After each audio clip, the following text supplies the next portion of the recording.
तो उत्तर प्रदेश की राजनीति के बाद अब आइए बात करते हैं महाराष्ट्र की राजनीति पर। महाराष्ट्र में पुणे के दहेज कांड को लेकर सियासी बवाल मचा हुआ है। कल हमने आपको इस बारे में खबर दिखाई थी कि किस तरह से एक बड़े एनसीपी के राजनेता राजेंद्र हगावने की बहू ने 16 मई को आत्महत्या कर ली थी, खुद को फांसी लगा ली थी। और उसके बाद पुणे के करीब पिंपरी चिंचवड़ की पुलिस ने राजेंद्र हगावने और उनके परिजनों के खिलाफ आत्महत्या के उकसाने का मामला दर्ज किया था। इस मामले में राजेंद्र हगावने की पत्नी, उनकी बेटी और एक बेटे को गिरफ्तार कर लिया था, लेकिन खुद राजेंद्र हगावने और उनके एक बेटे जो है वो गायब थे, वो फरार थे और उनको पुलिस ढूंढ रही थी। खबर यह आई कि कल शाम को उनको भी गिरफ्तार कर लिया गया। उन दोनों ने अपने आप को सरेंडर कर दिया। स्वारगेट नाम की जगह है पुणे में, वहां पर इन्होंने अपनी गिरफ्तारी दी। तो ये उस पूरे मामले में अपडेट है। और इस खबर को लेकर सियासी बवाल महाराष्ट्र में इसलिए मचा हुआ है क्योंकि राजेंद्र हगावने जो है वो एनसीपी प्रमुख अजीत पवार के पश्चिम महाराष्ट्र में बेहद करीबी नेताओं में से एक माने जाते थे। साल 2004 में इन्होंने विधानसभा का चुनाव भी लड़ा था। तब मुल्शी नाम की एक विधानसभा सीट हुआ करती थी 2008 तक। वहाँ पर हालांकि वो चुनाव जीत नहीं सके थे, लेकिन दूसरे नंबर पर थे जब चुनाव नतीजे आए थे। ये मुल्शी तहसील के एनसीपी के प्रमुख भी थे और काफ़ी दबंग नेता उस इलाके के माने जाते थे। तो इस पूरे मामले में अपडेट अब ये है कि एक तो उन्हें अजीत पवार ने पार्टी से निष्कासित कर दिया है, दूसरी तरफ देवेंद्र फडणवीस जो कि मुख्यमंत्री हैं महाराष्ट्र के, उन्होंने पिंपरी चिंचवड़ के पुलिस कमिश्नर को इस मामले में जांच के आदेश दिए हैं, एक एसआईटी गठित करने के आदेश दिए हैं। महिला आयोग ने इस पूरे मामले का संज्ञान लिया है और इस बाबत जो है पुलिस कमिश्नर को सूचना दी है। और एक अपडेट ये भी आया है कि इस परिवार की बड़ी बहू जो वैष्णवी से बड़ी बहू जो है वैष्णवी जो छोटी बहू थी, तो उस बड़ी बहू ने भी सामने आकर आरोप लगाया कि उसको भी वैष्णवी की तरह ही परिवार में प्रताड़ित किया जा रहा था, परिजन उसको प्रताड़ित कर रहे थे। और ये राजेंद्र हगावने एक बार उन्होंने भी उसकी पिटाई की थी। तो इस पूरे मामले पर बातचीत करने के लिए इस वक्त मेरे साथ पुणे से मौजूद है मेरे सहयोगी राहुल कुलकर्णी। राहुल, ये बताइए कि अब पूरा अपडेट क्या है? कुछ नई परतें जो है इस पूरे मामले की खुल रही हैं और राजेंद्र हगावने और उनके बेटे की गिरफ्तारी के बाद कई और भी बातें चौंकाने वाली सामने आ सकती हैं। राहुल। बिल्कुल आ सकती है। और ये जो गुत्थी है कि क्या ये हत्या का मामला है या आत्महत्या है, ये शायद आज जब इनकी 2 बजे कोर्ट में पेशी होनी है, उस समय जब पुलिस रिमांड के लिए मांग करेगी, तो शायद ये पता चलेगा कि जैसे ससून अस्पताल ने जो 2 डॉक्टर हैं जिन्होंने ये पीएम किया था और उसमें ये पाया गया था कि लगभग 20 ऐसे जख्म वैष्णव के शरीर पे पाए गए थे। और तब से वैष्णव की जो फैमिली है, जो कसपटे फैमिली है, ये बार-बार कह रही है कि ये आत्महत्या का मामला नहीं है, ये हत्या का मामला है। लेकिन जितेंद्र, मैं आपको बता दूं कि लगभग 7 दिन हुए हैं ये आत्मसमर्पण हुआ, पुलिस उनको पकड़ नहीं पाई। ये भी अपने आप में बहुत बड़ा सवाल बन चुका है, क्योंकि जो महाराष्ट्र के चीफ मिनिस्टर ने कहा था, फिर अजित पवार जो डिप्यूटी चीफ मिनिस्टर है उन्होंने कहा था कि जहां पे भी हो उनको पकड़ के लाएंगे, लेकिन उन्होंने खुद आत्मसमर्पण किया।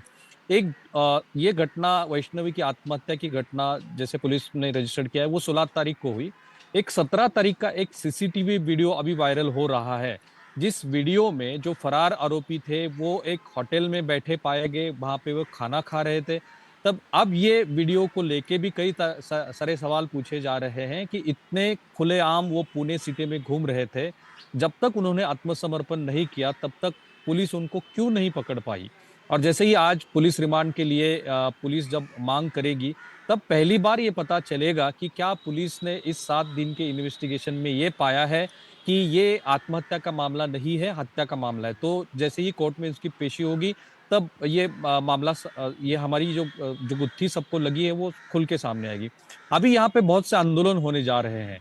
आपको तो पता है कि राहुल, ये राष्ट्रवादी बहुत ही कांग्रेस। चौंकाने वाली बात है कि जी बताइए। राहुल, ये चौंकाने वाली बात है कि जो सीसीटीवी फुटेज है वो ज़्यादा दूर का नहीं है, जहाँ पर ये रहते थे उसके करीब के ही एक कस्बे का है। और ये घटनास्थल के अपने घर के इर्द गिर्द ही घूम फिर रहे थे, लेकिन फिर भी ये पुलिस के हाथ नहीं लगे।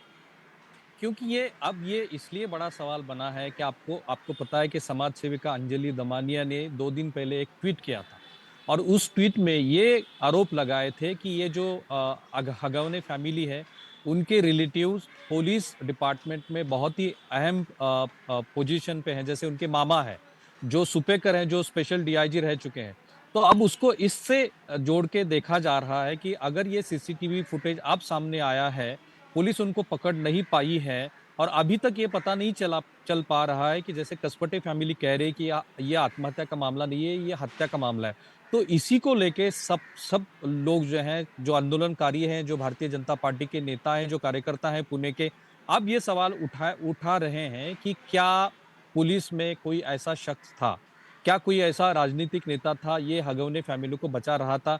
हालाँकि अभी जो पुलिस ने प्रेस कॉन्फ्रेंस ली है, उसमें और एक अक्यूज़ नीलेश चौहान, उसके खिलाफ वेपन एक्ट के तहत क्राइम रजिस्टर्ड किया है क्योंकि नीलेश चौहान ने जो वैष्णवी का 10 महीने का बेटा था, उसको कसपटे फैमिली को नहीं सौंपा था। हालाँकि उसने अपने पास जो वेपन था, उसके ज़रिए कसपटे फैमिली को धमकाया भी था। तो कई सारे सवाल हैं जिनके जवाब आज मिलने हैं और मैं आपको बता दूं कि अभी ये राजनीति इसलिए र- भी तेजी पे है क्योंकि अब बीजेपी जी जो है वो राष्ट्रवादी के राहुल, इस गुट के खिलाफ एजिटेशन कर रही है। बताइए जितेन। जी राहुल, इस मामले में जो बड़ी बहू है हगवने परिवार की, वो भी कल सामने आई और उसने भी बताया, उसने नैरेट किया कि किस तरह से उसके ऊपर भी अत्याचार हुआ था, किस तरह से क्रूरतापूर्वक उसके साथ भी व्यवहार हो रहा था। आपकी बात हुई उसके साथ में, क्या बताया उसने? देखिए, मयूरी हगवने का मैंने एफआईआर पूरा पढ़ा। तो उस एफआईआर के जो जब ये रजिस्टर्ड हुआ एफआईआर, अगर पुलिस उस समय ही कार्रवाई करती, क्योंकि उस एफआईआर में इतने तफ़सील से लिखा है और उसने कुछ वीडियो भी दिखाए, कुछ फ़ोटोग्राफ भी दिखाए। तो हगवने फैमिली जो है वो अपने डॉटर इन जो उनके घर की बहू थी, उसको जिस तरीके से उस घर में ट्रीटमेंट मिल रही थी, तभी पता चल रहा था कि एक अलग मेंटालिटी के ये लोग हैं।